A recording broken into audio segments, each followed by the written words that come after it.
Bismillahirrahmanirrahim. Alhamdulillahirabbil alamin. Wa afdhalus sholati wa taslim ala sayyidina Muhammadin wa ala alihi wa sahbihi ajma'in. Allahumma akhrijna min dhulumatil wahmi wa akrimna bi nuril fahmi waftah alaina bi ma'rifatil alimi wa sahhil akhlaqana bil hilmi waj'alna mimman yastami'una al-qawl fayattabi'una ahsanah. Amma ba'd. Bismillahirrahmanirrahim ya. Rekan-rekan sekalian, pada malam hari ini kita melanjutkan pembacaan kitab Fiqhus Sirah di pertemuan yang ke-24 ya. Di pertemuan yang ke-24. Pada minggu yang lalu kita sudah membahas beberapa hal ya, terutama terkait dengan peristiwa Hunain ya dan Tabuk, dan pada malam hari ini insya Allah kita akan membahas beberapa tema, yaitu yang pertama adalah terkait dengan Masjid Diror, kemudian kedatangan delegasi kepada Nabi dengan motif yang bermacam-macam, dan kemudian terkait dengan utusan-utusan Nabi ke berbagai daerah. Lalu yang terakhir adalah pembahasan soal Hujjatul Wada. Ya. Silahkan dibuka kitabnya di halaman 456. Ya. Halaman 456. Qala al-musannif rahimahullah wa nafa'ana bihi wa bi ulumihi fid dharain amin. Masjidul Diror, Masjid Diror. Istilah Masjid Diror ini mungkin adalah istilah yang sudah beberapa kali kita dengar, sering kita dengar. Ini bukan istilah yang asing. Apa sebetulnya Masjid Diror itu? Rawa Ibnu Katsir an Sa'id bin Jubair wa Qatadah wa Urwah wa ghairuhum annahu kana fil Madinati rajulun min al-Khazraj ismuhu Abu Amir Ar-Rahib. Ya. Diriwayatkan. Jadi dulu itu di Madinah itu ada seorang laki-laki dari suku Khazraj. Namanya Abu Amir Ar-Rahib. Ya. Seorang tokoh besar, ya. Tokoh Nasrani. Pada masa jahiliyah, Abu Amir Ar-Rahib ini adalah tokoh Nasrani dan punya posisi yang sangat penting, punya posisi yang terhormat lah di kalangan suku Khazraj. Ya. Nah, ketika Rasulullah SAW datang ke Madinah dan kemudian orang-orang memeluk Islam, itu Abu Amir ini mulai terganggu dan mulai menampakkan permusuhannya kepada Rasulullah. Sampai dia akhirnya melakukan berbagai upaya. Dia datang ke Mekah, datang kepada orang-orang Quraisy. Tidak cukup sampai di situ, dia juga datang kepada Heraklius, penguasa Romawi pada saat itu. Untuk apa? Ya untuk meminta pertolongan bagaimana mengatasi Muhammad ini seperti apa. Dan kemudian Heraklius waktu itu mau membantu dia, ya. Sampai akhirnya si Abu Amir ini kemudian menulis surat kepada orang-orang munafik yang ada di Madinah. Itu menyampaikan janji dari Heraklius. Dan kemudian diperintahkan untuk menyiapkan tempat menyambut kedatangan Abu Amir Ar-Rahib ini. Mereka kemudian membangun sesuatu yang dinamakan masjid. Ya. Membangun masjidnya ini di dekat Masjid Quba. Lokasinya di dekat Masjid Quba. Ya. Dibangunlah masjid itu, dan ketika selesai, kebetulan Rasulullah akan berangkat menuju Tabuk, ya. Menuju Tabuk. Nah, supaya masjid ini mendapatkan pengakuan, ya, mendapatkan lisensi, Rasulullah diajak, ya, diaturi untuk sholat di tempat tersebut. Tapi kemudian kata Rasulullah, nanti dulu saya mau bepergian, nanti setelah pulang mungkin setelah pulang, nanti kita lihat setelah saya pulang gitu. Nah, kemudian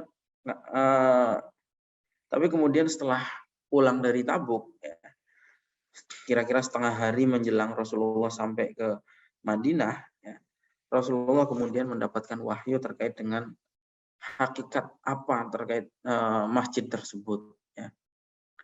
Itu yang katanya tujuannya untuk memfasilitasi orang-orang yang lemah, itu ternyata adalah masjid yang didirikan untuk kekafiran dan memecah belah barisan umat Islam. Akhirnya setelah mendapatkan wahyu tersebut, Rasulullah kemudian mengutus orang untuk merobohkan masjid tersebut. Ya.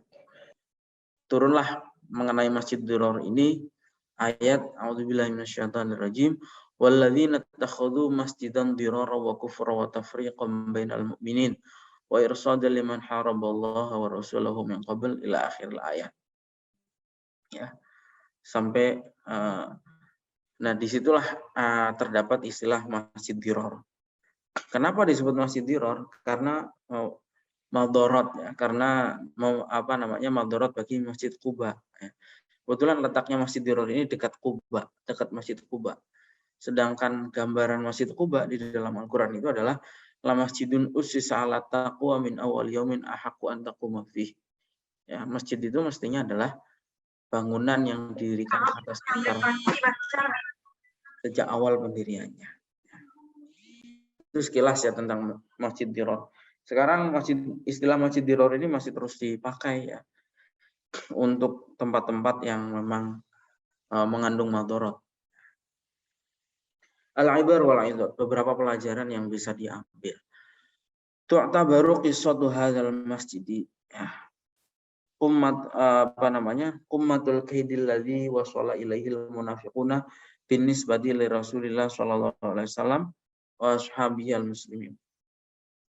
Kisah Masjid Dirar ini termasuk puncak pengkhianatan orang-orang munafik kepada Rasulullah dan umat Islam.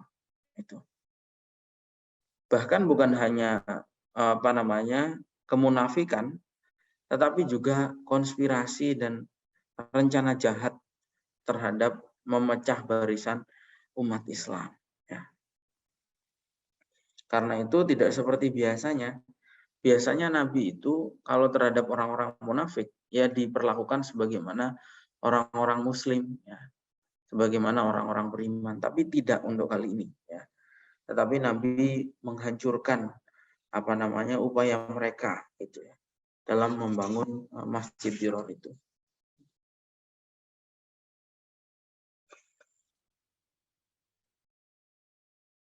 Orang-orang munafik ini katanya ya di sini. Fahumul ladzina daiman yasjuduna bi jibahihim ala aqdamil musta'miril ajnabi.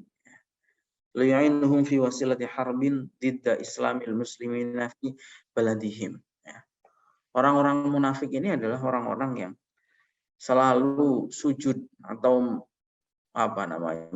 melayani atau bekerja untuk kepentingan orang-orang asing. Ya.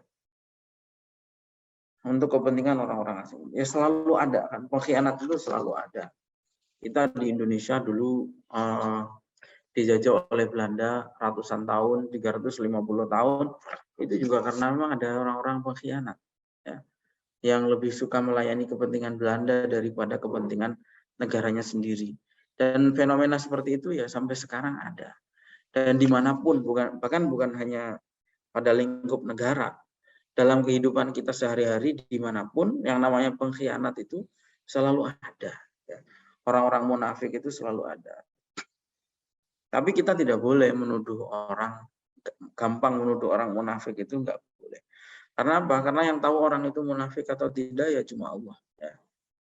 Kita kan tidak pernah tahu hatinya orang itu iman, tidak iman, tulus, tidak tulus kan tidak tahu.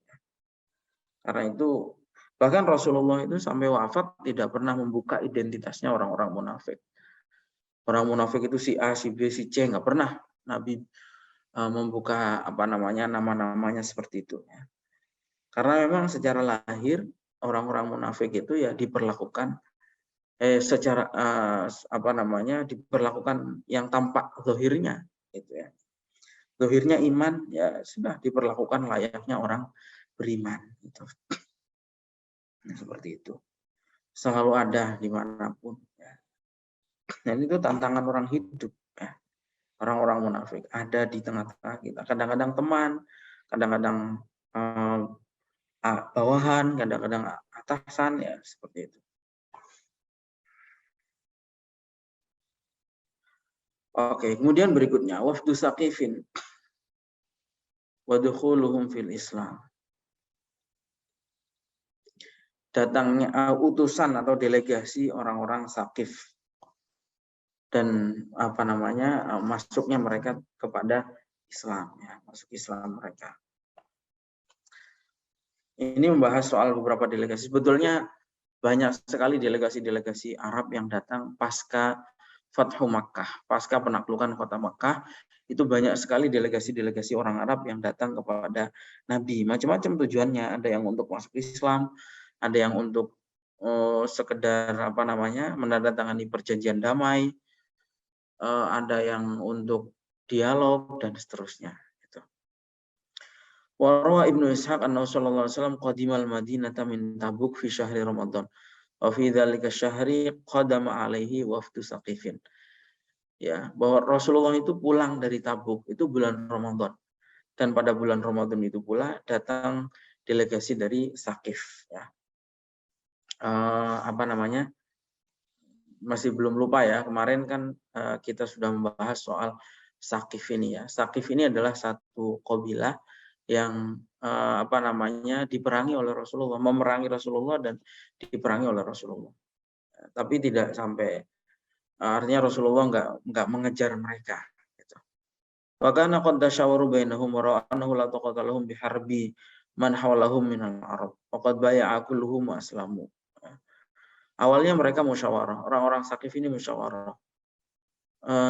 Musyawarah bahwa sekarang ini tidak ada lagi kekuatan yang bisa melawan kekuatan Nabi, ya, atau umat Islam. Akhirnya mereka datang dan kemudian baiat masuk Islam. Dipimpin delegasinya oleh Kinanah bin Abdul Lail. Waktu menjelang sampai ke Madinah, mereka ketemu Mughirah bin Syu'bah. Sebetulnya waktu pertama datang sudah diajari oleh Mughirah bin Syu'bah ini tentang tata cara salam Islam, salam dalam Islam, ya. Tapi kemudian tetap aja mereka menggunakan penghormatan ala jahiliyah. Waktu delegasi Saqif ini datang, Rasulullah membangun kemah untuk mereka di sekitar Masjid Nabawi, ya. Tujuannya apa? Tujuannya adalah supaya mereka bisa mendengarkan Al-Quran, mendengar bacaan Al-Quran, melihat aktivitas umat Islam ketika sholat dan seterusnya. Dan orang-orang Saqif ini cukup lama di Madinah, itu berhari-hari.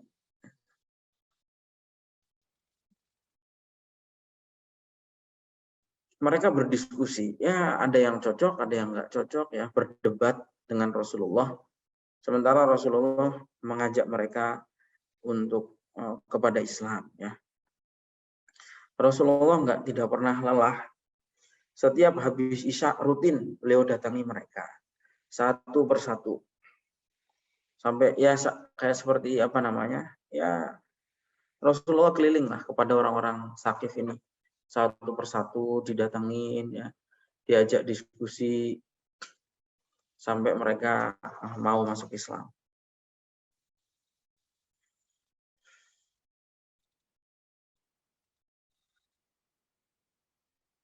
Pada saat terkait dengan delegasi dari Saqif ini juga ada seseorang yang penting disebut di sini, yaitu namanya Utsman bin Abil As. Utsman bin Abil As ini termasuk salah satu rombongan delegasi. Bahkan Utsman bin As ini adalah delegasi yang paling kecil. Ketika delegasi ini datang kepada Rasulullah,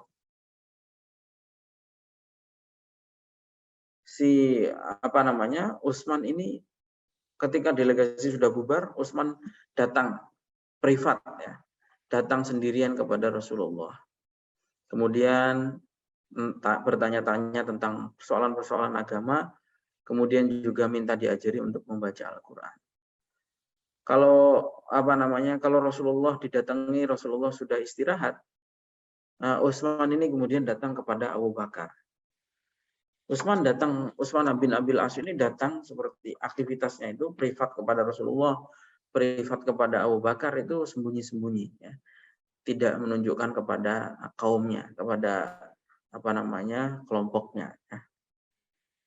Sampai Rasulullah itu senang kepada Utsman bin Abil As ini karena betapa tinggi semangatnya, semangat belajarnya sangat tinggi. Ya. Dia mau datang sendirian. Istilahnya meminta jam tambahan lah untuk belajar langsung kepada Rasulullah dan kepada Abu Bakar. Pada akhirnya orang-orang Saqif ini masuk Islam. Nah, terjadi diskusi juga. Ketua delegasinya itu yang namanya Kinanah bin Abdulail itu diskusi juga dengan Rasulullah. Negosiasi lah kalau istilah sekarang. Kata Kinanah, gimana pendapatmu tentang zina? Karena kita ini sudah terlanjur senang zina. Orang-orang Saqif ini, sebetulnya bukan hanya orang Saqif. Orang Arab pada masa itu berzina itu ya sudah menjadi tradisi. Gitu. Gimana kalau kami ini berzina? Kami mau masuk Islam ya, tapi cobalah diperbolehkan untuk berzina. Karena zina ini sudah jadi kebiasaan kami, sudah jadi kegemaran. Gitu. Tapi kemudian kata Nabi, huwa alaikum haramun. Haram. Berzina itu haram. Karena Allah berfirman, wala taqrabuz zina innahu kana fahisyatan wa sa'a sabila. Oke, kalau memang zina diharamkan, ya udahlah riba wis. Kami pengen riba. Karena riba itu harta kami itu semuanya riba. Kemudian kata Nabi, kamu boleh mengambil modalmu ya. Misalnya ngutangi 1 juta, kalau riba kan ditambahi ya, 1 juta. Bayarnya misalnya 1.200.000 ya. Kata Nabi, kamu boleh ambil yang 1 juta. Tapi lebihannya tidak boleh. Karena Allah berfirman, ya ayyuhalladzina amanu taqullaha wa dharu ma baqiya minar riba in kuntum mu'minin. Ya. Boleh diambil harta pokoknya. Kamu ngutangi 1 juta ya, ambil 1 juta itu. Jangan yang 200-nya tadi. Jangan 1.200.000. Oke. Terus kemudian negosiasi lagi. Kalau khamr gimana? Itu. Minuman keras gimana? Karena kami ini udah terlanjur kecanduan. Hampir nggak bisa dipisahkan sama khamr ini. Tapi kemudian kata Nabi, innallaha haramaha. Allah sudah mengharamkan khamr. Gitu. Nah, ya udah kalau memang begitu, wis izinkan kami nggak melaksanakan sholat. Lalu kemudian kata Nabi, la khaira fi dinin bila sholatin. Ya buat apa beragama kalau nggak sholat? Kata Nabi. Akhirnya kemudian musyawarah. Musyawarah gimana ya? Ini semua negosiasinya nggak berhasil. Minta diizinkan berzina nggak berhasil. Riba nggak berhasil. Khamr nggak berhasil. Ninggal sholat nggak berhasil. Terakhir ya.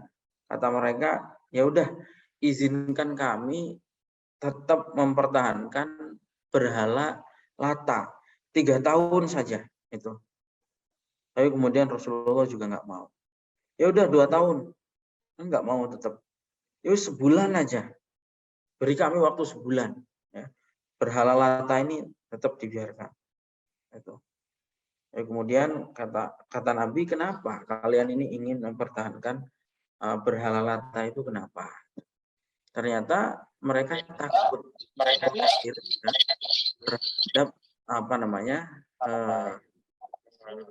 terhadap pemimpin-pemimpin dan perempuan-perempuan mereka. Itu. Kata mereka ya sudah kalau memang nggak diizinkan, panjenengan saja Rasulullah yang menghancurkan berhala kami ini. Gitu. Kalau kami nggak mampu menghancurkan sendiri berhala-berhala kami. Kata Rasulullah ya udah oke, nanti saya utus beberapa orang itu untuk datang ke sana untuk menghancurkan berhala kalian. Berangkatlah akhirnya beberapa orang, diantaranya Khalid bin Walid, Mughirah bin Syu'bah, Abu Sufyan bin Harb, didampingi oleh orang dari unsur mereka sendiri yaitu Utsman bin Abil As. datang Khalid bin Walid dan dihancurkanlah berhala Lata ini. Wah, perempuan-perempuan mereka keluar. Langsung pada menangis. Itu. Menangis karena mereka merasa kehilangan berhala Lata mereka. Setiap kali palu itu dipukulkan kepada berhalanya, mereka menangis semakin kencang. Mereka akhirnya, seterusnya. Tapi akhirnya berhala itu dihancurkan. Nah, qala Ibnu Sa'din fi tabaqatihi yarwi 'anil Mughirah radhiyallahu anhu fadakhalat saqifun fil Islam. Kata Ibnu Sa'ad bilang begini. Saqif itu akhirnya masuk Islam. Dan fala a'lamu qauman minal Arab bani abin wala qabilatin kanu ashah islaman. Saqif itu sudah masuk Islam. Dan saya bersumpah gitu ya, tidak pernah tahu atau nggak pernah saya lihat satupun kaum orang Arab, ya, bani apapun, kabilah apapun yang lebih baik Islamnya daripada Islamnya orang-orang Saqif. Jadi intinya Saqif ini akhirnya Islam dan Islamnya sangat baik. Oke, berikutnya tatabu'u wufudil Arabi wa dukhuluhum fi dinillah. Setelah selain Saqif, itu kabilah-kabilah lain, delegasi-delegasi lain juga datang kepada Rasulullah. Qala Ibnu Ishaq, lama ftataha Rasulullah sallallahu alaihi wasallam Makkah wa faragha min Tabuk wa aslamat Saqif wa bai'at darabas ilaihi wufudul Arabi min kulli wajhin. Jadi setelah Rasulullah menaklukkan kota Makkah, setelah pulang dari Tabuk dan setelah Saqif masuk Islam, delegasi-delegasi orang-orang yang lain itu datang dari mana-mana. Itu. Mereka berbondong-bondong masuk Islam. Inilah yang digambarkan di dalam ayat idza jaa nasrullahi wal fath wa ra'aitan nasa yadkhuluna fi dinillahi afwaja fasabbih bihamdi rabbika wastaghfirhu innahu kana tawwaba, ya. Dalam gambaran ayat tersebut. Nah, itu singkatnya seperti itu, ya. Al-ibar wal izab. Beberapa pelajaran yang bisa diambil dari keterangan singkat tersebut adalah sebagai berikut. Cobalah kalian mengingat-ingat bagaimana ketika Rasulullah datang pertama kali ke Thaif. Ya. Rasulullah bukan disambut, tapi dilempari batu, dicaci maki, dikejar-kejar. Bukan hanya oleh orang-orang lelaki dewasa, sampai anak-anak kecil mengejar Rasulullah, melempari Rasulullah dengan batu. Yang ada di Thaif itu siapa? Yang ada di Thaif itulah orang-orang Saqif itu. Kamu coba ingat-ingat lagi ketika Zaid bin Harisah yang mendampingi Rasulullah seakan-akan putus asa. Wahai Rasulullah, bagaimana mungkin kita ini bisa diterima? Kita baru datang, belum ngomong saja sudah diusir, kata Zaid. Tapi kemudian kata Nabi apa? Ya Zaid, innallaha ja'ilun lima tara farajan wa makhraja. Zaid, tenang saja, gitu. Sesungguhnya nanti juga Allah itu pasti akan memberikan keberhasilan, jalan keluar. Wa innallaha nasirun dinahu wa mudhirun nabiyahu. Tenang saja, Allah pasti menolong agamanya. Gitu. Dan Allah pasti memberikan kemenangan kepada nabinya.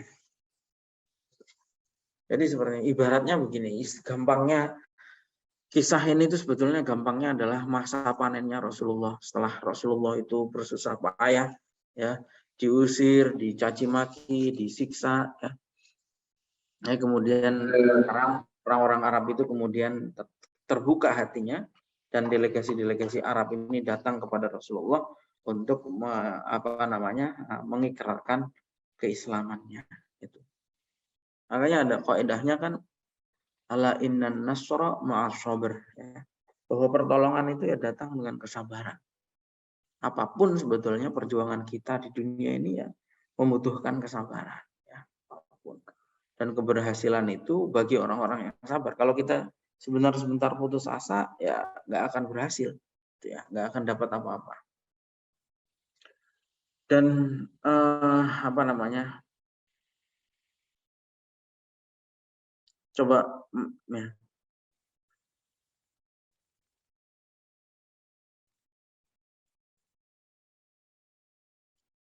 Dan bayangkan ya, ketika Rasulullah diusir di Taif, disiksa di Taif, malaikat marah menawarkan kepada Rasulullah apa namanya? Untuk dibalik ya. Gunung itu ditimpakan kepada mereka. Begitu juga kepada orang-orang Sakif. Ketika orang-orang Sakif kafir menyerang Rasulullah, kata sahabat, ya, walakin aina tajid, ya ini lihat, laqad hasara dhaif ayaman, summa amara ashabahu birruju'. Faqila lahu ud'u ala Saqif. Waktu Rasulullah perang dengan suku Saqif dan Rasulullah kemudian bilang, udah kita biarkan mereka itu, biarkan pergi. Ya. Kata sahabat minta kepada Rasulullah, ud'u ala Saqif. Tolong doakan celaka untuk orang-orang Saqif. Udah, orang-orang suku kafir aja kok didoakan celaka saja. Tapi kata Rasulullah, enggak, saya enggak mau mendoakan celaka. Rasulullah malah bilang, Allahumma hdi Saqifan wa'ti bihim mu'minin. Ya Allah, berilah hidayah kepada orang-orang Saqif dan datangkanlah mereka dalam keadaan beriman. Dan akhirnya memang diijabahi oleh Allah. Doanya Rasulullah ini, orang-orang Saqif akhirnya datang. Datang kepada Rasulullah untuk mengikrarkan keislamannya. Saking gembiranya apa namanya, Rasulullah itu sampai menyambut orang-orang Saqif ini di luar, ya, disambut oleh Rasulullah. Karena Rasulullah mendapat kabar, sebelum mereka datang Rasulullah sudah mendapatkan kabar dari Abu Bakar dan Mughirah bin Syu'bah. Ya. Rasulullah betul-betul menyambut mereka, memuliakan mereka, mencurahkan segenap waktunya, semua aktivitasnya ditinggalkan untuk menyambut orang-orang Saqif selama berhari-hari mereka datang di Madinah untuk mengikrarkan Islam. Qala aradu bihil kaida wa syafu biidaihi ghulil ahqadhim alaihi wa huwa la yuridu bihim ilal khair. Ya, meskipun mereka itu jahat, meskipun menyakiti Rasulullah, meskipun mereka dendam, tapi Rasulullah wa huwa la yuridu bihim ilal khair. Rasulullah enggak mengharapkan untuk mereka kecuali kebaikan, wasa'adah dan kebahagiaan, warusyud dan petunjuk fid dunya wal akhirah, di dunia dan di akhirat. Talama farahu bimanzurin nakwati wa dharri yura mutalabbisan bihima. Ya, walakinahu lam yafrah lahum illa bi ni'matil khairi wal islam idza akramahum bihim Allah. Meskipun Rasulullah ini apa namanya? Disakiti sedemikian rupa, Rasulullah nggak mengharap apapun kecuali agar supaya mereka ini menikmati kebaikan dan menikmati Islam. Nah, coba lihat Turo, ya, kata ahadza kulluhu, ya, tabi'atun basyariyatun fi insanin yad'u illa mabda'in yarahu aw aqidatun qad takhayyaraha ama innaha laisat illa tabi'atun nubuwah. Coba lihat sih. Kayak gini, ini karakter dasar manusia atau karena ajaran nubuwah? Itu tentu saja itu karena ini adalah asarun nubuwah, ya. Kalau dasar wataknya manusia, ya setiap disakiti ingin membalas menyakiti, pasti itu karakter dasarnya manusia seperti itu. Tapi karena beliau ini apa namanya, membawa asarun nubuwah, ajaran kenabian, bukan itu yang beliau lakukan. Beliau tidak mau apapun, tidak ingin balasan apapun kecuali kebaikan untuk mereka. Wadzalika huwal Islam. Dan inilah sebetulnya Islam. La ya'rifu hiddan wala daghinatan wala yuridu syarran bi insanin. Itu. Islam itu apa? Islam itu tidak mengenal dendam. La ya'rifu hiddan, tidak pernah mengenal dendam. Wala daghinatan wala yuridu syarran bi insanin, dan tidak mengharapkan keburukan kepada manusia siapapun. Ya, itulah Islam. Seperti yang sudah kita bahas pada minggu yang lalu, ya. Sebetulnya Islam itu ya tidak kita ini diajari oleh Islam agar tidak menghendaki satu manusia pun yang celaka. Nggak ada. Bahkan kepada orang sejahat apapun kita mau tetap mengharapkannya agar supaya dia dapat hidayah dan masuk surga. Nah, itu sebagaimana dilakukan oleh Nabi. Makanya aneh banget hari ini kalau ada orang-orang mengaku keturunan Rasulullah, doanya ya Allah hancurkan keluarganya dan seterusnya. Kan ada ya orang ngakunya Habib. Tapi kalau doa itu jelek semua, jelek terus gitu. Omongannya itu jelek-jelek banget. Itu nggak tahu niru siapa ya. Dan belum tentu yang seperti itu benar-benar keturunannya Rasulullah, kan wallahu alam.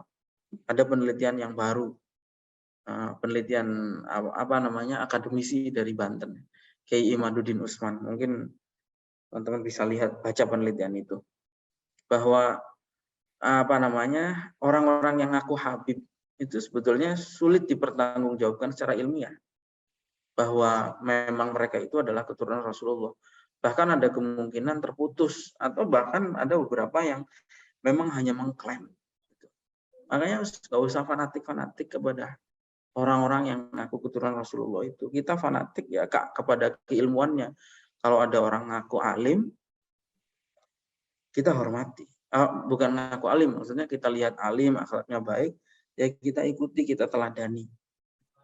Baik Habib maupun bukan Habib. Itu seperti itu saja. Kalau cuma Arab ngaku keturunan Nabi tapi kerjaannya menyalahi ajarannya Rasulullah, ya buat apa diikuti? Seperti itu ya. Kita lihat Nabi itu seperti ini. Orang-orang Taif, Sakif, orang-orang kaum-kaum yang lain yang jahat kepada Rasulullah, nggak pernah Rasulullah mendoakan keburukan untuk mereka. Itu. Rasulullah hanya mengharapkan mereka bisa menikmati Islam, gitu. Apa namanya, bisa mendapatkan kebahagiaan di dunia dan di akhirat. Percuma ikut orang yang ngaku-ngaku keturunan Rasulullah, kerjanya mencaci maki, mendoakan keburukan untuk masyarakat. Anda lihatlah di YouTube kan ada Habib, ngakunya Habib, kerjaannya apa itu doanya, pokoknya jelek lah, gitu. Seperti itu. Nah kemudian bahkan kan minggu yang lalu sudah dibahas, jihad itu ada dalam Islam, tapi bukan orientasinya itu bukan untuk membunuh atau apapun. Itu tidak lain kecuali amar ma'ruf nahi munkar li'ala'i kalimatillah. Itu. Oke ya. Kemudian beberapa pelajaran yang bisa diambil dari kisah di atas. Yang pertama, jawazu inzalil musyriki fil masjid. Kita ini boleh memasukkan orang musyrik ke dalam masjid. Sebetulnya ajaran-ajaran toleransi di dalam Islam itu kan sudah sangat jelas ya. Ya, tapi beberapa orang tuh memang nggak baca sejarah ya, atau berusaha membelokkan sejarah. Padahal sudah jelas tadi sudah diterangkan. Orang-orang delegasi-delegasi datang, Rasulullah menyambut, diinapkan, dibangunkan tenda di sekitar masjid, istirahatnya di masjid. Padahal orang-orang musyrik, mereka ini orang-orang musyrik. Gitu. Nanti juga di setelahnya ada lagi ya orang-orang Najran, orang-orang wa qad istaqbalan Nabi sallallahu alaihi wasallam wafdan Nasr Najran hina maja'uhu li sama'il haq wa ma'rifatil Islam. Bahkan ketika orang-orang Najran itu, bahkan orang Najran ini tidak cukup masuk ke masjid, ketika mereka datang ke Madinah dan kemudian waktunya mereka kebaktian di dalam masjid. Dan ketika sahabat mau mencegah, kata Rasulullah, biarkan. Itu sebetulnya apa namanya yang dicontohkan oleh Nabi kepada kita. Kalau saya aja lihat di Timur Tengah, orang-orang bule dari Barat itu masuk masjid biasa aja. Tapi kalau di Indonesia, di Jakarta terutama, orang beda pilihan pilkada saja diusir masuk masjid. Ini kan aneh, nggak ada dasarnya sama sekali ya. Sudah terlalu jauh yang menyimpangkan apa namanya masjid itu dari fungsinya ya. Kan ada ya, Anda ingat-ingat lah tahun-tahun itu pilkada Jakarta. Orang mau masuk masjid saja karena beda pilihan diusir. Orang karena beda pilihan, masjid ini tidak mau mensolati jenazah pemilih A gitu misalnya, atau dan seterusnya. Itu kan aneh, padahal Nabi orang musyrik saja itu dipersilahkan masuk, apalagi yang mukmin gitu ya. Apalagi cuma beda pilihan politik. Padahal mensolati mayit, mengkuburkan, mengkafani itu adalah hukumnya wajib fardu kifayah. Nah, jangan ikuti ajaran-ajaran seperti itulah ya. Kita ikut teladannya Nabi. Yang kedua, husnu muamalatil wufud wal musta'minin. Nabi mengajarkan kita menyambut baik orang delegasi-delegasi yang datang kepada kita. Meskipun orang-orang itu orang-orang musyrik, ya. Makanya di dalam Al-Quran, wa in ahadum minal musyrikin astajaraka fa'ajirhu hatta yasma'a kalam Allah tsumma ablighu ma'manah. Itu orang-orang musyrikin datang kepada kalian, kemudian ingin mendengarkan ayat Al-Quran, ya sambut dengan baik. Gitu. Yang ketiga adalah yang paling berhak memimpin delegasi itu adalah yang paling mengerti tentang Al-Quran. Mengerti ya, bukan hafal. Kalau yang hafal saja ya akeh tunggal banyak. Nah, kalau hafal aja enggak berpengaruh banyak. Tapi yang paling penting adalah mengerti tentang Al-Quran. Yang keempat, wajib menghancurkan berhala. Seperti dalam kisah di atas tadi. Kemudian berhala ini maksudnya berhala yang disembah ya. Kalau patung cuman main-mainannya anak kecil, boneka seperti itu ya nggak ada masalah. Yang dilarang itu adalah ketika patung-patung ini disembah, ya. Digunakan sebagai sesembahan. Seperti Lata, Uzza, dan lain-lain itu kan memang disembah. Tapi kalau patung-patung yang lain, patung Diponegoro, nggak ada kan orang nyembah patungnya Pangeran Diponegoro, kan nggak ada. Nggak masalah, orang nggak disembah. Kalau disembah harus dihancurkan. Kalau disembah itu jangankan patung, pohon disembah ya dirobohkan, gitu ya. Seperti itu. Nah, delegasi yang datang ini banyak intinya ya. Tapi ada delegasi itu yang musyrik, ada yang ahlul kitab, Yahudi Nasrani. Kalau orang-orang musyrik kebanyakan masuk Islam. Delegasi yang datang itu. Nah, orang-orang Yahudi Nasrani ini banyak tidak mau masuk Islam, tapi menjalin perjanjian. Nah, makanya sampai dan Rasulullah membiarkan. Makanya sampai hari ini orang-orang Nasrani Yahudi itu masih banyak. Karena memang Rasulullah dulu itu ya membiarkan. Ya, enggak pernah maksa orang untuk masuk Islam. Oke. Berikutnya adalah khobaru Islami Adi bin Hatim. Masuk Islamnya Adi bin Hatim. Adi ini siapa? Adi adalah orang Nasrani. Anaknya Hatim yang terkenal sangat dermawan, al-jawad ya. Orang yang sangat dermawan. Itu adalah orang yang terpandang di kalangan kaumnya. Dia menjadi pemimpin di kalangan kaumnya. Waktu Rasulullah itu dakwahnya berkibar, dia juga termasuk orang yang benci itu terhadap Rasulullah karena berpotensi menyaingi posisinya dia ya. Sampai suatu kali dia datang mau menguji Rasulullah. Dia datang kemudian mendatangi Rasulullah di Madinah, salam, kemudian kata Rasulullah, siapa ini? Saya Adi bin Hatim itu. Kemudian Rasulullah mengajak ke rumahnya. Tiba-tiba di tengah jalan Rasulullah ditemui oleh seorang perempuan tua yang lemah, diberhentikan, ditanyai sesuatu, Rasulullah berhenti itu. Rasulullah berhenti dan kemudian melayani pertanyaan-pertanyaan atau obrolan perempuan tua tadi itu yang lemah. Sampai itu kisah pertama. Sehingga Hatim bilang, wallahi ma hadza bimalikin. Ini jelas bukan raja ini. Kalau raja protokoler. Kalau mau ketemu janjian dulu, kirim surat, janjian dulu, dikasih waktu, ketemunya kapan, berapa menit. Nggak boleh tiba-tiba nyelonong, ngajak bicara itu. Wah, kalau ini nggak mungkin raja sikapnya seperti ini. Ini memang pelayan ini gitu. Kemudian datang masuk ke masjid, masuk ke rumahnya beliau memberikan tikarnya, diberikan kepada Hatim. Kata Hatim, loh, Anda saja yang duduk di tikar, gitu. Enggak, Anda yang duduk di tikar, kata Rasulullah. Akhirnya Hatim duduk di tikar, Rasulullah duduk di tanah, di atas tanah.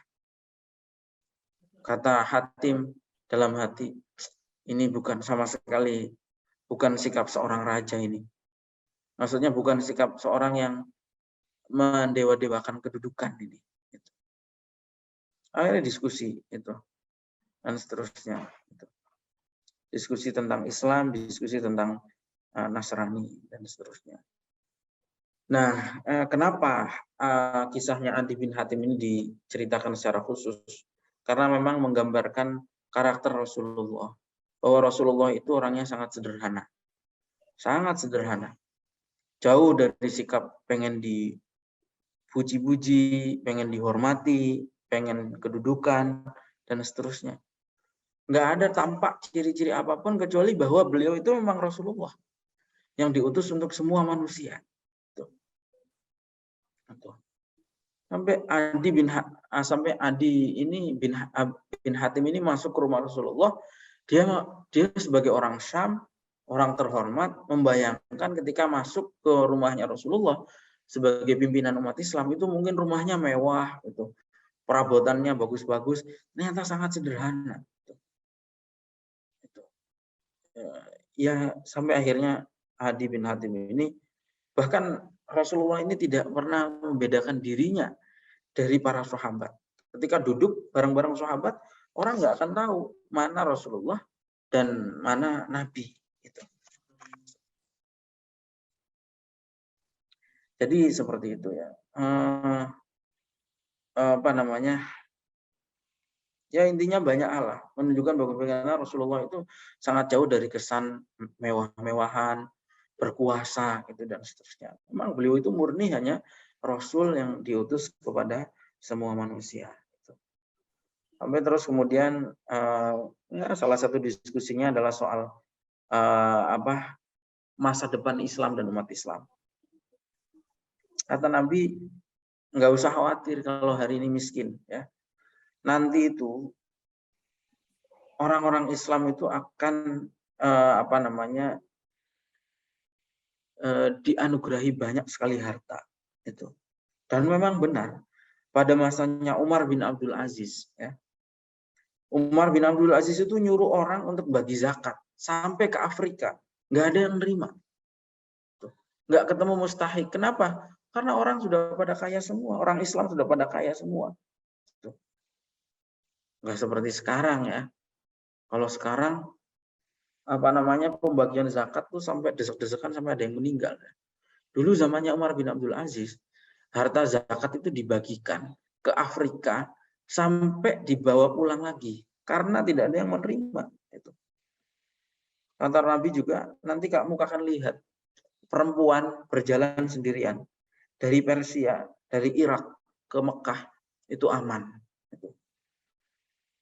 Sampai kalian juga akan lihat istana-istana putih Babilonia itu akan ditaklukkan, suatu saat akan ditaklukkan, dan semuanya benar. Dan Adi itu seperti itu ya. Akhirnya Adi betul-betul menemukan ciri-ciri kenabian pada diri Nabi Muhammad SAW.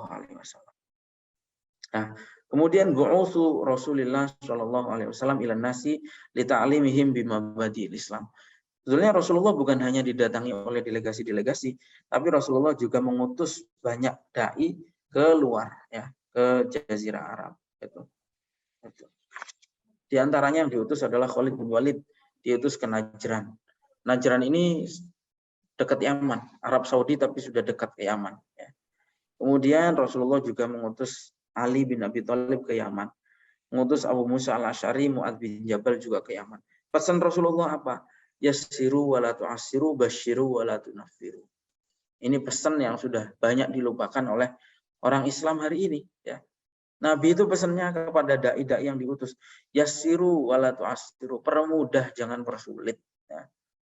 Permudah jangan persulit. Nah, orang sekarang dai-dai ustadz di YouTube, di TV-TV sekarang itu senangnya mempersulit. Bang, haram, Ini haram, haram, haram, semua haram. Padahal kata Nabi, yassiru wala tu'assiru, permudah jangan persulit. Basyiru wala tunaffiru. Beri kabar gembira, jangan ditakut-takuti. Nah, sekarang kan ditakut-takuti terus. Bentar lagi kiamat. Gitu. Kalau nggak segera begini, celaka dan seterusnya.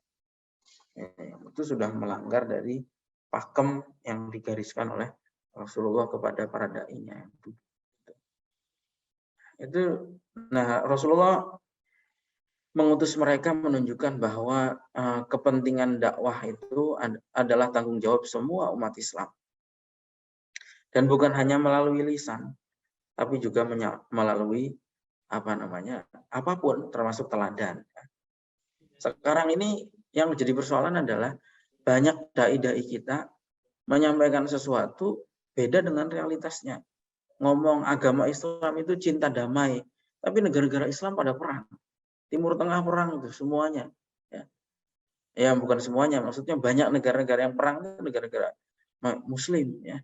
Padahal katanya Islamnya cinta damai. Islam itu mengajarkan kebersihan. Negara-negara Muslim kotor-kotor. Islam mengajarkan kejujuran. Nah, ini kan beda antara yang disampaikan dengan yang jadi kenyataan. Negara Islam itu kejujuran, yang korup negara-negara Muslim, ya, dan seterusnya. Ya, itu yang harus kita perbaiki. Ya. Nah, gitu. Kemudian Hujatul Wada terakhir, pembahasan kita terakhir pada malam hari ini adalah tentang haji wada. Ya. Rasulullah itu 9 tahun di Madinah, itu nggak pernah berangkat haji. 9 tahun di Madinah tidak pernah melaksanakan haji. Ya. Baru pada tahun ke-10 Nabi itu berhaji. Tapi riwayat yang lain mengatakan dulu sebelum hijrah sebetulnya Nabi sudah pernah. Itu. Ada yang mengatakan 3 kali, ada yang mengatakan tiap tahun. Tapi yang jelas dulu kan belum diwajibkan haji.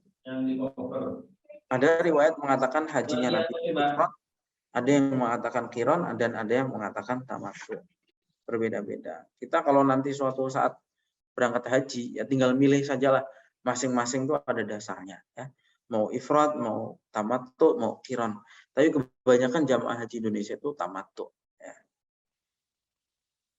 Nah, gitu. Nabi pada saat haji wada ini, Nabi menyampaikan khutbahnya yang sangat fenomenal. Ya. Ayuhan nas isma'u qawli. Karena waktunya terbatas, ini saya nggak bisa baca semua ya. Tapi yang jelas pesannya Nabi itu beberapa hal berikut. Fa inilah adri la ali la alaqakum ba'da ami bihada. Nabi menyampaikan, saya ini dengarkan saya ya. Karena saya nggak tahu apakah tahun depan itu kita bakal bisa bertemu lagi.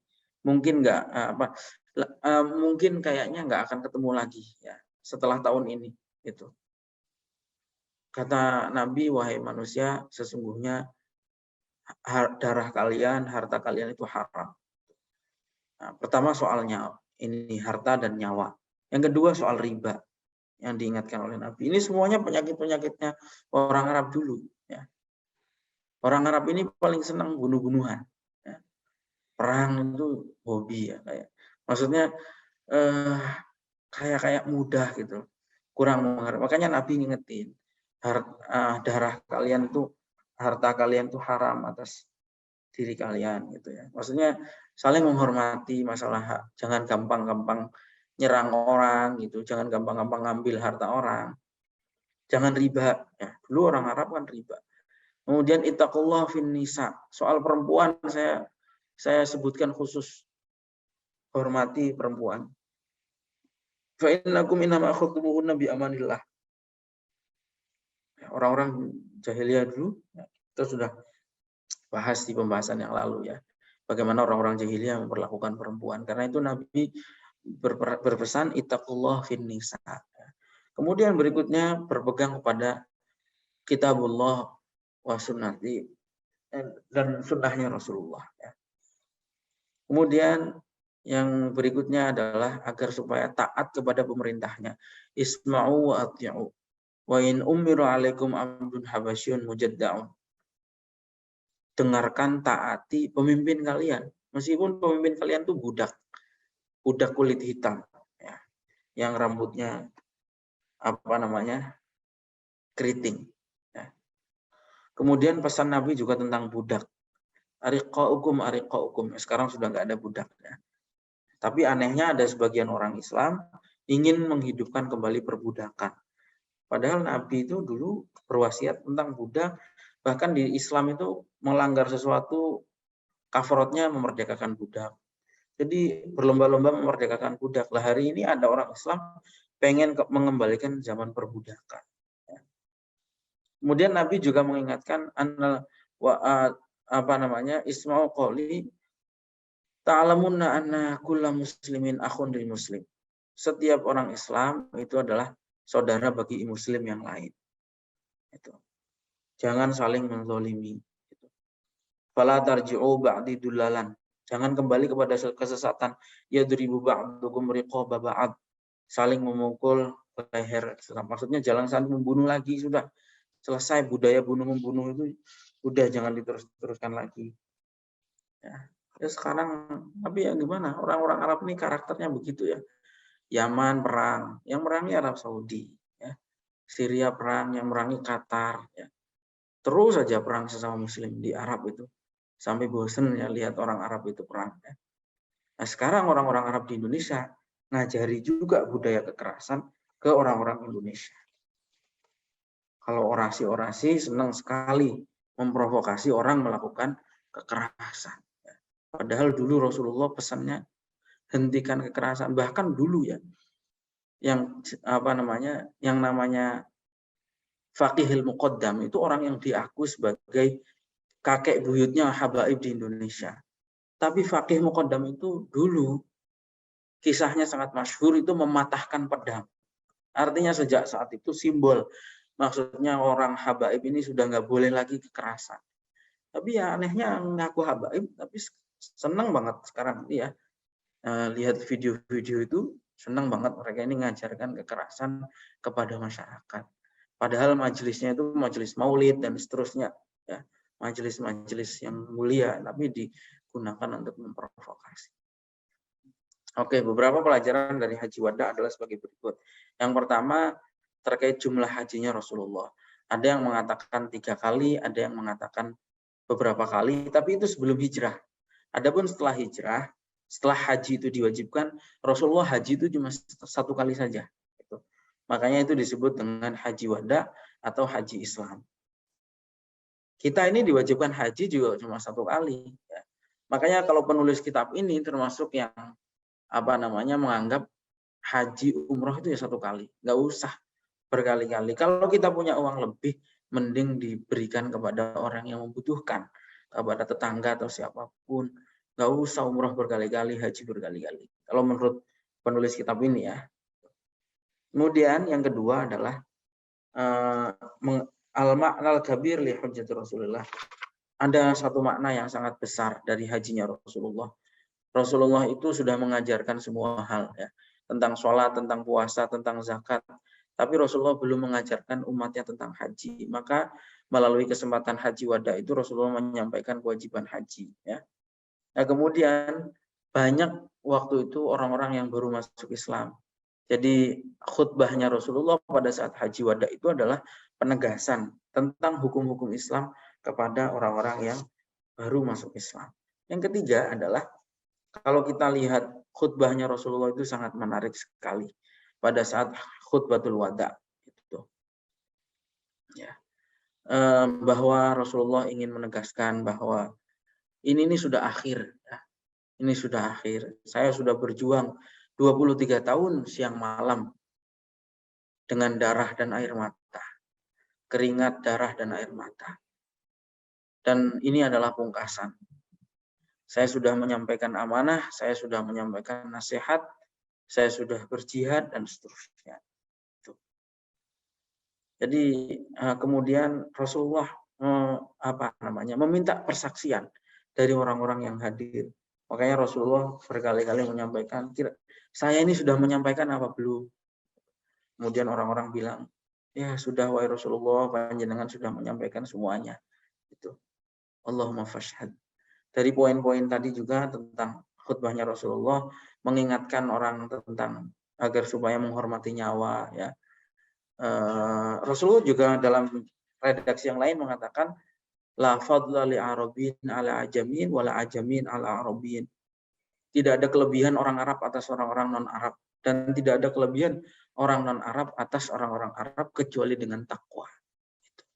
Itu sebetulnya sudah luar biasa, ya, disampaikan oleh Rasulullah pada saat itu, menunjukkan kesetaraan, ya, keunggulan hanya berdasarkan takwa.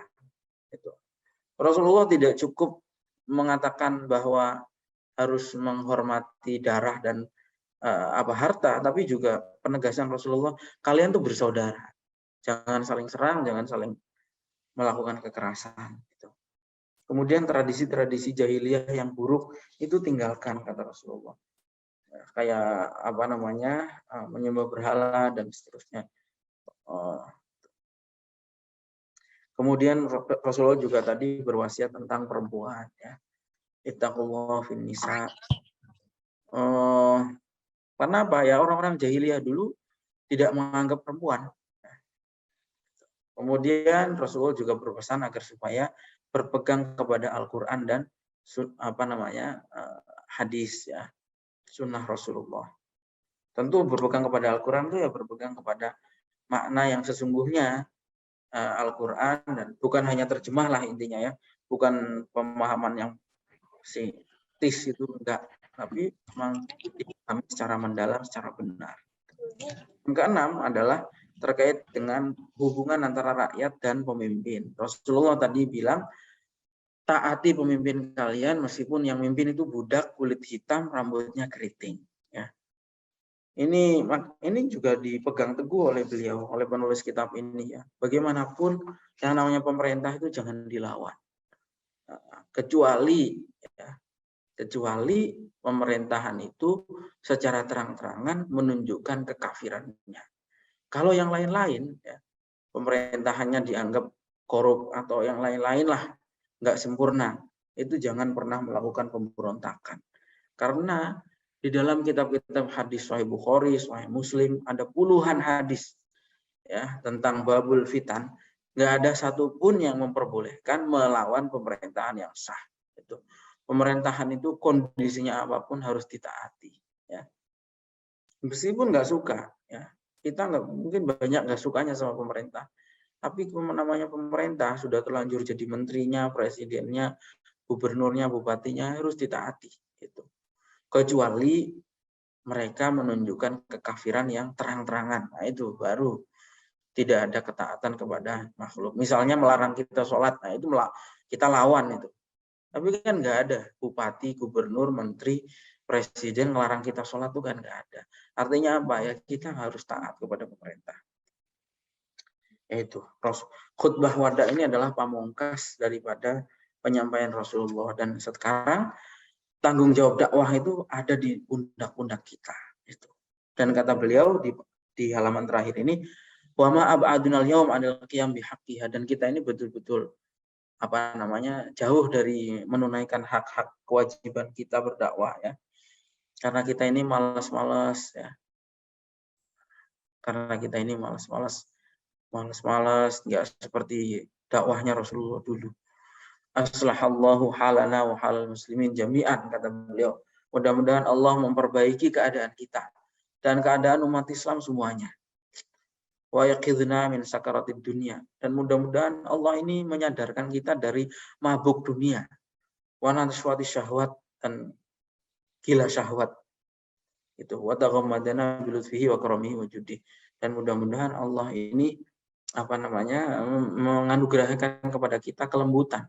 Karena kalau nggak ada kelembutan dari Allah, ya kita mungkin sudah binasa, ya, seperti itu. Nah, gitu. Itu kisahnya Rasulullah Haji Wada, ya. Ya, Rasulullah menyempurnakan hajinya, meminum air zam-zam, menyampaikan pelajaran tentang haji, dan kemudian pulang ke Madinah. Gitu. Seperti itu. Ini adalah hari-hari hari-hari terakhirnya beliau, ya, hari-hari terakhirnya Rasulullah. Pembahasan selanjutnya kita lanjutkan lagi pada hari Rabu yang akan datang, ya. Ini ada beberapa yang menyampaikan pertanyaan di kolom chat. Apa ini? Rasulullah tauladan bagi kita.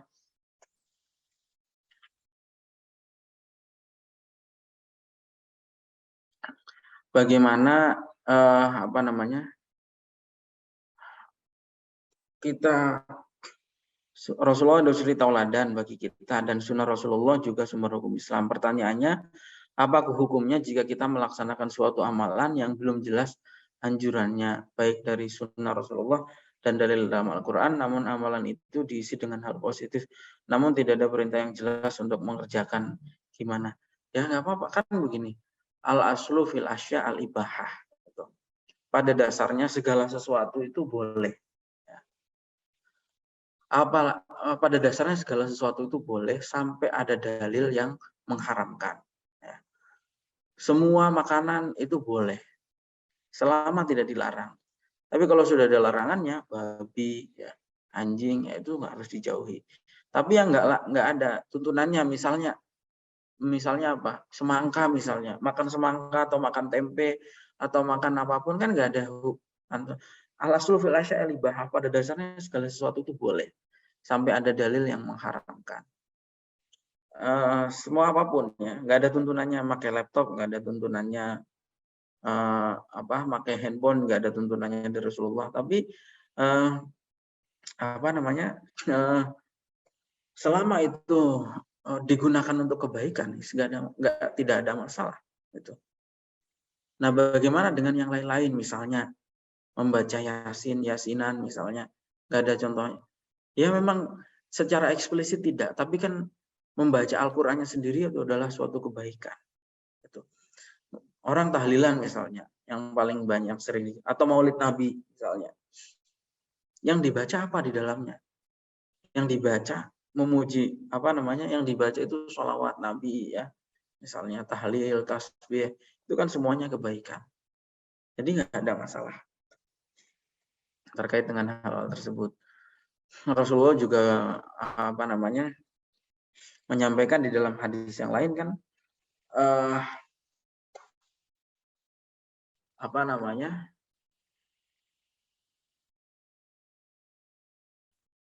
man sana sunnatan hasanatan ya, barang siapa membuat tradisi yang baik maka dia mendapatkan pahalanya dan pahala orang yang melakukan setelahnya. Itu menunjukkan bahwa kita ini boleh berkreasi. Jadi ini juga penting memang ya, menunjukkan bahwa yang namanya bid'ah itu nggak semua bid'ah itu terlarang. Bid'ah itu macam-macam. Bid'ah itu ada yang wajib, ada yang sunnah, ada yang mubah, makruh sampai dengan haram. Bid'ah yang wajib itu contohnya apa? Bid'ah yang wajib itu contohnya adalah mempelajari nahwu shorof. Tanpa nahwu shorof, orang nggak akan bisa memahami Al-Quran. Karena itu nahwu shorof, mempelajari nahwu shorof itu hukumnya wajib. Itu minimal fardu kifayah. Ya. Membukukan Al-Quran itu bid'ah. Karena zaman Nabi Al-Quran belum dibukukan. Mempelajari nahwu shorof itu ya Nabi nggak pernah melakukan, nggak pernah mencontohkan. Itu bid'ah yang sunnah apa contohnya? Sholat tarawih. Sampai kata Sayyidina Umar, ni'matul bid'ati hadhihi. Baik-baik bid'ah itu ya sholat tarawih ini. Bid'ah itu juga ada yang mubah. Seperti ya bid'ah naik sepeda motor, itu kan semuanya mubah. Bid'ah ada yang makruh, sampai ada yang bid'ah yang haram. Bid'ah yang haram itu contohnya seperti apa?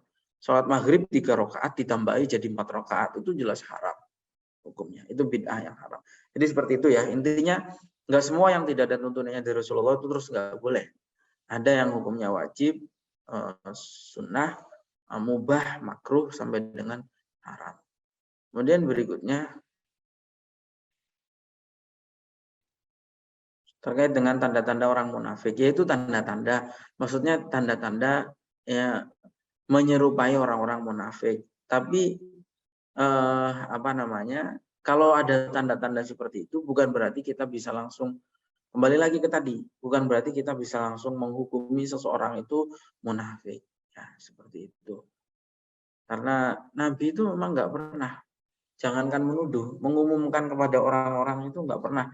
Nabi mengumumkan misalnya si A ini Kan yang sudah jelas Ra'isul Munafikin itu namanya Abdullah bin Ubay bin Salul, ya. Ubay bin Salul itu. Tapi ya Nabi nggak pernah mengatakan ini seorang ini munafik. Nabi tahu karena Nabi mendapatkan wahyu. Tapi Nabi nggak pernah cerita ke siapapun. Yang diceritai oleh Nabi tentang orang-orang munafik itu cuma satu orang, yaitu namanya Hudzaifah bin Yaman. Makanya Hudzaifah ini dijuluki sebagai Suhaibu Siri Rasulillah, orang yang memegang rahasianya Rasulullah. Itu ya. Kemudian kapan Nabi mengetahui bahwa dirinya adalah seorang Rasul? Ya ketika mendapatkan wahyu itu. Ketika mendapatkan wahyu dan Nabi diperintahkannya untuk menyampaikan. Gitu. Pada saat itulah, kan Nabi itu kan pertama Iqra. Ya. Kemudian yang kedua, wahyu yang kedua itu adalah ya ayyuhal muzammil qum fa'anzir. Ya. Itu ada perintah qum fa'anzir, itu sudah menunjukkan bahwa beliau itu adalah Rasul. Bangun dan sampaikan inzar, peringatan. Yang ketiga, di zaman Nabi beliau mengutus sahabatnya menuju suatu daerah. Hampir seluruhnya berhasil. Apakah metode tersebut dapat diterapkan di era modern? Ya bisa diterapkan itu. Di mana semua orang ya bisa diterapkan, tapi kan caranya bermacam-macam. Ya kalau kita sekarang harus mengoptimalkan digital, dunia digital ya. Kalau dulu memang harus datang karena nggak ada cara lain, memang harus datang. Ya nggak semuanya berhasil juga sebetulnya, ada yang nggak berhasil. Ya, tapi yang jelas Nabi ya, kan sampai riwayat lain itu Nabi itu utusannya sampai ke Cina. Makanya di Cina itu ada makamnya Sa'ad bin Abi Waqqas ya. Sa'ad bin Abi Waqqas itu di Ningxia di Cina. Ya. Itu dulu kenapa Sa'ad bin Abi Waqqas itu nyampe ke Cina? Karena memang diutus oleh Rasulullah untuk berdakwah sampai ke sana, ke Cina. Ya. Tapi ya Cina memang nggak mayoritas Muslim sampai hari ini. Ya. Meskipun Muslimnya banyak, di Cina itu Muslimnya banyak, 60-80 juta. Banyak sekali sebetulnya Muslimnya. Itu. Terutama di provinsi Xinjiang ya seperti itu. Nah kemudian bahkan Sa'ad bin Abi Waqqas ini konon ya, kalau Mbah Mun Kiai Maimun Zubair itu cerita, Sa'ad bin Abi Waqqas ini dalam perjalanan ke Cina itu sempat singgah ke Indonesia. Indonesia belum ada waktu itu, tapi Pulau Sumatera itu sudah ada ya pada saat itu. Kalau sekarang orangnya nggak kemana-mana, asal bisa mengoptimalkan media sosial, itu bisa dakwahnya bisa sampai kemana-mana ya. Pembahasan riba. Nah pertanyaannya, apakah riba itu diharamkan secara mutlak lalu bagaimana? Nah riba itu ya diharamkan, udah jelas. Riba ini perlu penting banget diketahui. Riba itu haram. Itu kesepakatan ulama dan memang perintah Allah. Udah jelas, nggak ada yang memperselisihkan bahwa riba itu diperbolehkan, nggak ada. Riba itu ya semuanya haram. Yang jadi persoalan adalah tidak semua transaksi perbankan itu riba. Kita harus tahu bahwa nggak semua bank itu riba. Riba itu intinya apa? Kenapa dilarang? Riba itu dilarang karena ada unsur kezoliman. Orang butuh, orang hutang itu kan butuh ya. Hutang 10.000, kok bayarnya harus 15.000. Padahal orang hutang itu dalam keadaan butuh. Orang butuh kok malah diinjak, disuruh bayar 15.000. Itu kan namanya zolim. Nah perbankan hari ini itu kan beda-beda modelnya. Bahkan ada perbankan syariah ya. Perbankan syariah ya jelas bukan riba gitu. Nah, yang riba itu yang mengandung unsur kezoliman. Kalau cuma nyimpan uang di bank ya, ribanya di mana? Nitip uang di bank misalnya. Apalagi sekarang itu kan transaksinya macam-macam, ada wadiah. Wadiah itu ya cuma nitip, nggak ada potongan admin, nggak ada bunganya juga, nggak ada. Ada juga mudharabah bagi hasil. Yang ada bagi hasil, naruh uang berapa, uangnya dikelola, lalu kemudian ada hasilnya dibagi antara bank dan nasabah, ya, pemegang rekeningnya, gitu seperti itu. Jadi jangan generalisir perbankan itu semuanya riba. Kalau ribanya haram, tapi banknya kan tidak.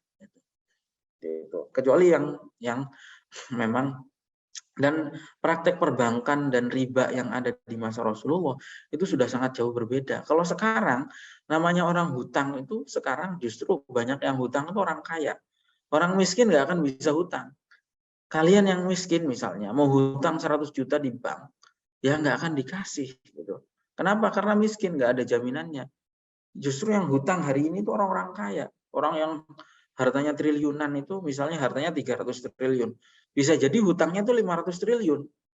Seperti itu. Kita harus tahu ya.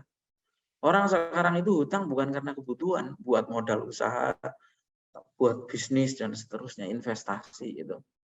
Nah, makanya beda sekali praktek perbankan hari ini dengan riba zaman dahulu. Jadi kita nggak boleh, karena kita ini hari ini sudah nggak bisa menghindari perbankan, itu sudah nggak bisa.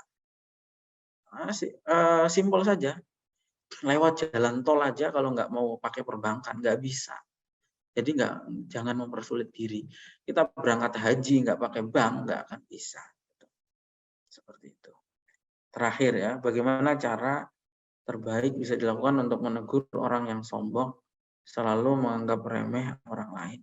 Ya kan sudah dicontohkan oleh Nabi ya di dalam kisah-kisah di dalam kitab ini ya maksudnya. Nabi itu menghadapi orang-orang yang sombong itu ya dengan kebijaksanaan. Artinya harus lihat-lihat konteksnya. Kadang-kadang gini, yang paling mudah itu pengibaratannya gini. Api kalau dilawan dengan api ya akan semakin membesar. Api harus dilawan dengan air, maka akan padam. Orang keras dilawan dengan kekerasan lagi, yang terjadi kekacauan.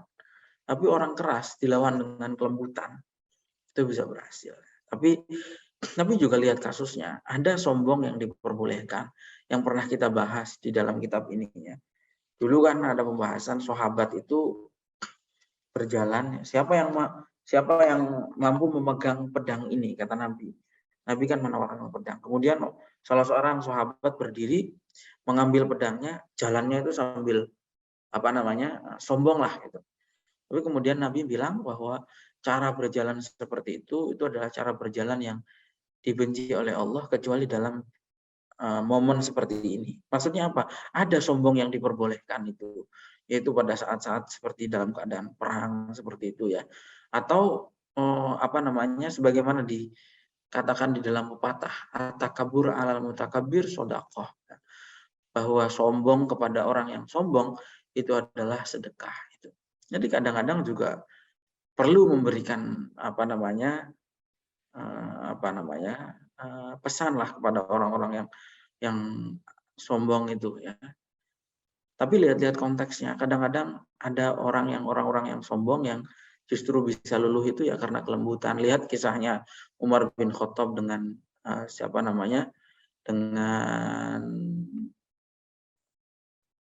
dengan Sayyidah Hafsah dengan adiknya ya dia keras, dibacakan ayat Al-Qur'an lalu dan seterusnya lah. Nabi kan juga menghadapi beberapa orang-orang yang sombong itu dengan kelembutan dan berhasil. Jadi saya kira lihat konteksnya dalam masalah ini gitu. Oke, cukup ya untuk malam hari ini. Insya Allah kita lanjut lagi pada hari Rabu yang akan datang. Assalamualaikum warahmatullahi wabarakatuh. Waalaikumsalam.